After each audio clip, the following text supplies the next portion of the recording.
আপনার মনে এই প্রশ্ন এসেছে যে শিবকেই কেন মহাদেব বলা হয়, অন্য কোনো দেবতাকে কেন বলা হয় না?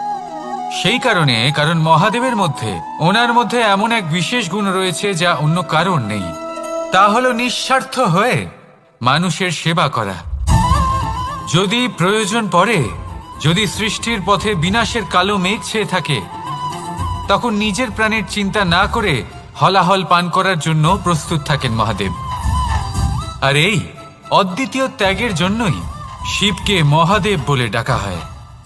এবার যদি কোনো মানুষও নিঃস্বার্থ ভাবনার দ্বারা নিজেকে অর্পণ করে দেয় এই জগতের কল্যাণের জন্য, মানুষের সেবার জন্য, তাহলে তিনিও মহাপুরুষ, মহামানব হতে পারেন। যদি কেউ অভুক্ত থাকেন তাহলে নিজের থালা থেকে অর্ধেক খাবার তাকে দিয়ে দিন। যদি কেউ অসুস্থ হন তাহলে তাকে সেবা করার, চিকিৎসা করার চেষ্টা করুন।